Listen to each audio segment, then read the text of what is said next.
அடமானத்தில் இருக்கும் தங்க நகையை மீட்டு மார்க்கெட் விலையில் உடனடியாக விற்க சிறந்த வழி பிரைம் கோல்ட் ஹப். தொடர்புக்கு 9840551787. தங்கத்தை மட்டுமல்ல, உங்கள் தன்னம்பிக்கையையும் மீட்டுத் தருகிறோம். No compromise. உங்க சைடுலயும் எங்க சைடுலயும். It's a GT promise. GT Holidays, South India's #1 travel brand. Aadhan cinema நேயர்களுக்கு வணக்கம். நேத்து அஜித் அவர்களுடைய அடுத்த படத்தை பத்தி ஒரு சின்ன விஷயம் தான் பேசியிருந்தோம். அந்த வீடியோக்கு கீழே அவ்வளோ பாசிட்டிவான கமெண்ட்ஸ். அஜித் அவர்களுடைய அடுத்த படத்துக்காக நாங்க ரொம்ப ஈகரா வெயிட் பண்றோம்.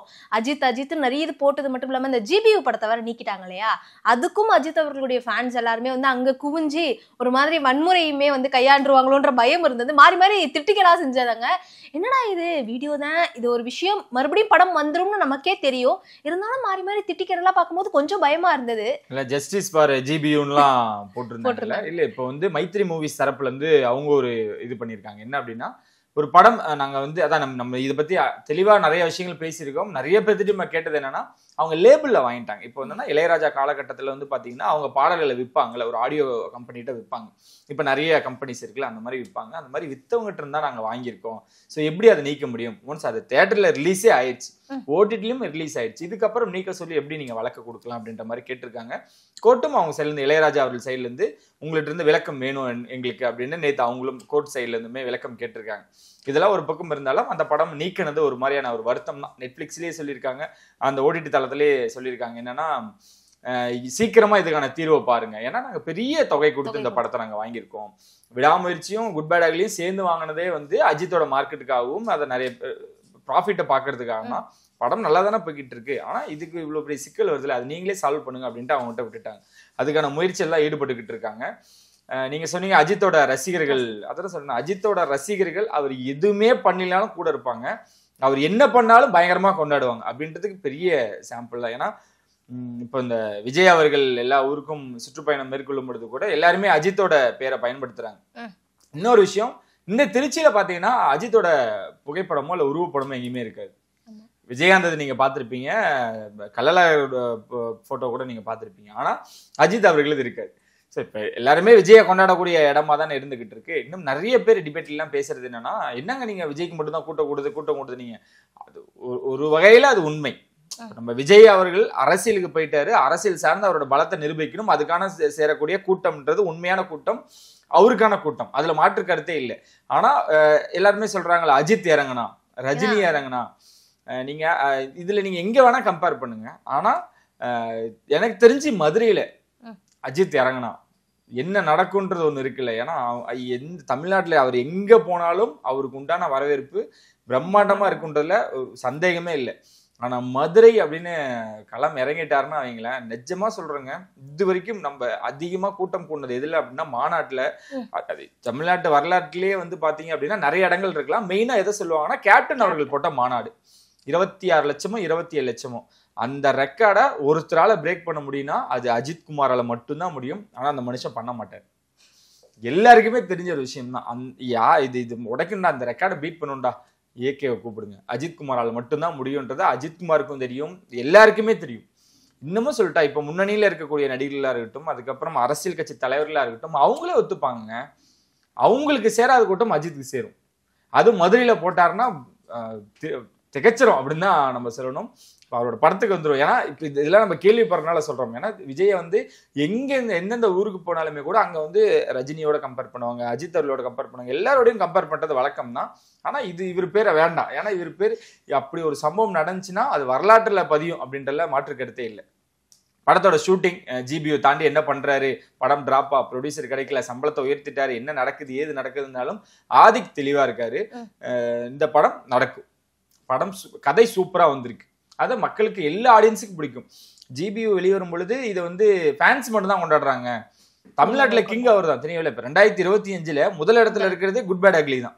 அதனால அது வந்து அஜித்துக்காக நிர்ணயிக்கப்பட்டதான் தமிழ்நாடு. இதுல வந்து ஃபேன்ஸ் பார்த்து இவ்வளவு தூரம் செலிப்ரேட் பண்றாங்கன்னா, ஏன் வந்து குடும்பம் வந்து பார்க்கணும், குடும்பம் அதையும் ஃபேமிலி ஆடியன்ஸ் பார்த்தாங்க. இன்னும் குடும்பத்தோட பார்க்கக்கூடிய ஒரு படமா அமையணும், அதுக்கான கதையா அமையணும்னு சொல்லிட்டு தான் பயங்கரமா ஒர்க் அவுட் பண்றாங்க. இதுலயும் நீங்க என்னதான் ரெட்ரோ சாங்ஸுக்கு பயங்கரமான விஷயங்கள் போட்டாலும், ரூல்ஸ் அண்ட் ரெகுலேஷன் போட்டாலும் எங்களுக்கு அது இல்லை அப்படின்ட்டு உடச்சி இந்த படத்துலயும் வைப்பாங்க. அது இன்னும் தரமா இருக்க போகுது. கண்டிப்பா. ஏன்னா இந்த படத்துக்குமே கிட்டத்தட்ட 200 கோடி பக்கத்துல 200 கோடியில இருந்து 220 கோடி வரைக்குமே சம்பளம் வாங்க போறாரு அஜித் அவர்கள் அப்படின்ற மாதிரியுமே நிறைய விஷயங்கள் நம்ம தொடர்ந்து பாக்குறோம். இவ்வளவு சம்பளம் கொடுத்து இவ்வளவு டிமாண்ட் அஜித் அவர்களுக்கு இருக்கான்னு நிறைய கமெண்ட்ஸும் வருது. அதெல்லாம் ஏத்துக்கிற மாதிரி தானே இருக்குண்ணா? ஆமா தானே, உண்மையை ஏத்துக்கிட்டு தானே ஆகணும். நீங்க அவர் இவ்வளவு வரைக்கும் 150 கோடி வாங்கினதா சொல்லப்படுது. ஏங்க அவர் அதிகமா தான் வாங்கியிருப்பாரு, அதுல மாற்று கருத்தே இல்லை. இப்போ வந்து 25 கோடி எக்ஸ்டெண்ட் பண்ணிருக்காங்க, 175 கோடி கேட்கறாங்க அப்படின்ட்டு. கொடுக்கறதுல என்ன தப்பு? ஏன்னா விஜய் விலகிட்டார், ரஜினி அவர்கள் இருக்காங்க. ஸோ அந்த பிசினஸ் அப்படின்னு ஒன்று இருக்குல்ல, இனி அங்க இருக்க கூட்டம் இங்கேயே வருவாங்க. இனி அவருக்கான மார்க்கெட் அப்படின்றது பெருசா இருக்கும். இன்னும் சொன்னா குட் பேட் அக்லியோட சக்சஸ்க்கு அப்புறம் தான் அவர் இது கேட்கிறாரு. ஏன்னா ஓவர்சீஸ்ல நல்ல ரெஸ்பான்ஸ், தமிழ்நாட்டுல நல்ல கலெக்ஷன், ஓவரால் இந்தியால நல்ல கலெக்ஷன். அவங்கவுங்க உழைக்கிறாங்க, உழைப்பதுக்கு ஏற்ற ஊதியமா இருக்கும். ஆனா கொடுக்கக்கூடிய தயாரிப்பாளர்கள் ரெடியா இருக்கும்பொழுது வாங்கக்கூடிய நடிகர்கள் ரெடியா தானே இருக்கணும். இப்ப நம்ம அவங்கள மட்டுமே தப்பு சொல்லி பிரச்சனை இல்லை. இதே நம்மளே தான் சொல்லியிருக்கோம், ஏன் பெரிய நடிகர்கள் இவ்வளவு பெரிய சம்பளத்தை டிமாண்ட் பண்றாங்க அப்படின்னு. இயக்குநர்களே டிமாண்ட் பண்ண ஆரம்பிச்சிட்டாங்க. கைதி 2 நடக்காத காரணமே வந்து சம்பள விஷயம் அப்படின்றது இன்ன வரைக்கும் நம்மளுக்கு எல்லாருக்குமே தெரிஞ்சதுதான். ஸோ அப்படி இருக்கும் பொழுது ஒரு நடிகர் கேட்கக்கூடிய சம்பளத்தை ஒரு தயாரிப்பாளர் கொடுக்குறாங்கன்னா அது அவங்க 2 பேத்துக்குள்ள விஷயம் தான். நம்ம பார்க்கக்கூடிய நம்மளுக்கு எப்படி இருக்கும், அஜித் நாங்க 175 கோடி கேட்கிறாரு, அஜித் நாங்க 200 கோடி கேட்கிறாரு, அவர் எவ்வளவு கேட்டாலும் கொடுக்க ரெடியா இருக்காங்கல்ல அப்படின்றப்ப இன்னொரு இருந்துச்சுன்னா அந்த மனுஷன் எப்பவுமே பிளாக்ல வாங்க மாட்டார், எப்பவுமே ஒயிட்டா தான் வாங்குவார். அப்படின்றப்ப அவருக்கு கொடுக்கலாம், கேட்கறாங்க கொடுக்குறாங்க அப்படின்ற மாதிரி தான் இருக்கும். ரீசெண்டா ரஜினிகாந்த் சாரும் கமல் சாரும் ஒரு படத்துல நடிக்க போறாங்க. அந்த படத்தை லோக்கி டைரக்ட் பண்ண போறாரு, நிறைய விஷயங்கள் கேள்விப்பட்டோம். அந்த விஷயம் பாசிபிள் இல்லை அப்படிங்கிற பட்சத்துல இப்போ ரீசெண்டா என்னன்னா நேத்துக்குல இருந்து சோசியல் மீடியால பிரதீப் ரங்கநாதனோட டைரக்ஷன்ல ரஜினிகாந்த் கமல் இவங்க 2 பேருமே வந்து ஆக்ட் பண்ண போறாங்க அப்படின்னு. இது எந்த அளவுக்கு பாசிபிள் தெரியல. அதெல்லாம் பார்க்கும்போது எப்படிரா அப்படிங்கிற மாதிரி இருக்கு. லோகேஷ் வந்து ஏக்கறதா தான் அது ஸ்டார்ட் ஆச்சு. ஏன்னா கமல் அவர்கள்ட்டையும் ஒரு கதை சொல்லியிருக்காரு, ரஜினி அவர்கள்ட்ட ஆரம்பத்துல ஒரு கதை சொன்னாரு. அதாவது இந்த கூலிக்கு முன்னாடி அந்த கதையை கேட்டுதான் ரஜினி அவர்கள் லோக்கிய செலக்ட் பண்ணதே. ஆனா அதுக்கு ரொம்ப பெரிய நேரம் எடுத்துக்கும், பட்ஜெட்டாவும் பெருசா இருக்கும் அப்படின்றனால அது வேணான்னு முடிவு பண்ணிட்டாங்க. சார் அதுக்கு பதில் என்கிட்ட ஒரு ஸ்டோரி இருக்கு, சரி ஓகே லோகேஷ் அப்படின்னு சொல்லும் போது கூலி உருவாச்சு அப்படின்றதான் ஸ்டேஜ்லயே ரஜினி அவர்கள் சொன்னது. இப்ப நீங்க நினைச்சு பாருங்க, ரஜினி அவர்கள் ஒரு கதை வந்து ரெடியா இருக்கு, ஆனா அது வந்து இப்ப இருக்கிற இதுல பண்ண முடியாது. அதுக்கான ஸ்டார் காஸ்டா இருக்கட்டும், பட்ஜெட்டா இருக்கட்டும் ரொம்ப பெருசு.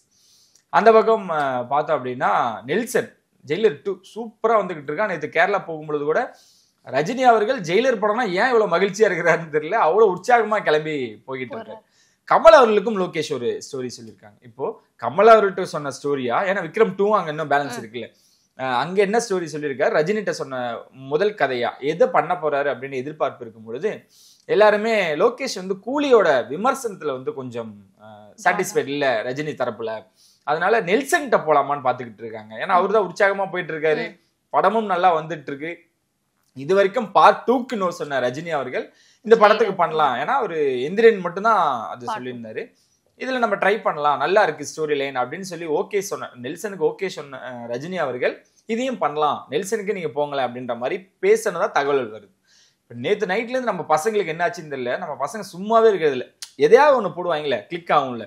இதுல வந்து கார்த்திக் சுப்பராஜ் பேர் சொன்னாங்க, KS ரவிக்குமார் அவரோட பேர் சொன்னாங்க, ராஜமௌலி பேர் சொன்னாங்க. ஏன்னா இவங்க 2 ஜாமான்ல இணையும் பொழுது கண்டிப்பா அந்த படம் ஓடணும், ஓடலினா 2 பேருக்குமே பெரிய பிரச்சனை. அதுக்கப்புறம் இனிமேட்டு இப்படி ட்ரை பண்ணலாம்னு நினைக்கிறவங்களுக்கு கூட அது ஈடுபாடு வராம போயிடும். அதனால எல்லாருமே ஒரு பக்கம் கிளப்பிட்டு இருக்கும் பொழுது பிரதீப் ரங்கநாதன் அப்படின்றாங்க. அவரே அதுதான் தெரியும், டேய் சும்மா இருங்கடா அப்படின்ற மாதிரி. எஸ்.ஏ. சூர்யா சொல்லுவார்ல, டேய் சும்மா இருறா அப்படின்ற மாதிரி பிரதீப் ரங்கநாதன் தெளிவா சொல்லிட்டார், நான் வந்து இன்னும் கொஞ்சம் நாட்களுக்கு ஆக்டிங்ல நான் வந்து கான்சென்ட்ரேட் பண்ண போறேன். LIKவும் அப்படிதான் வந்திருக்கு, டியூடும் அப்படிதான் வந்திருக்கு. அது 2 படமும் கிட்டத்தட்ட கம்ப்ளீட் ஆயிடுச்சு, அதை தாண்டி ஒரு படமும் போய்கிட்டு இருக்கு, அதுல நான் கான்சென்ட்ரேட் பண்ணி தயவு செஞ்சு விட்டுருங்க. இன்னும் சொல்லணும்னா ஒரு இடத்துல ஒரு வீடியோ ஒன்று லீக் ஆச்சு. என்ன அப்படின்னா, சிவகார்த்திகேயன் அவர்களும் பிரதீப் ரங்கநாதன் பைக்ல வந்து மழை வர நேரத்துல இறங்கி ஒரு பஸ் ஸ்டாண்ட்ல ஒதுங்குவாங்க.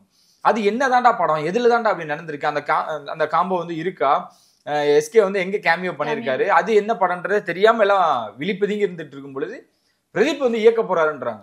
இது என்னடா அது புது சர்ச்சையா இருக்கு அப்படின்ற மாதிரி. அது நடந்துச்சு அப்படின்னா, ஏன்னா பிரதீப் வந்து ஆல்ரெடி விஜய் அவர்கள்ட்ட கதை சொன்னவர் தான், அதுல மாற்று கருத்தே இல்லை. பெரிய ஹீரோஸ் வச்சு பண்ணுவாருன்னா கோமாளின்ற ஒரு படத்தை ஒரு பையனால பண்ண முடியும், எங்கேயுமே அசிஸ்டன்ட் டைரக்டரா ஒர்க் பண்ணல, ஒருத்தனால முடியும்னா அது அவரால் தான். லவ் டுடேன்னு ஒரு படம் கொடுத்தாரு. அப்போ இப்படி வச்சிடலாம், விஜயின் கதையில் ரஜினி கமல்னு. அப்படி நீங்க வச்சுக்கீங்க. ஆனா விஜய் கதையும் இல்ல, இவர் இயக்க போறதும் இல்ல, எதுவுமே கிடையாது. பிரதீப் வந்து இப்பொழுது ஆக்டர், நாட் டைரக்டர்.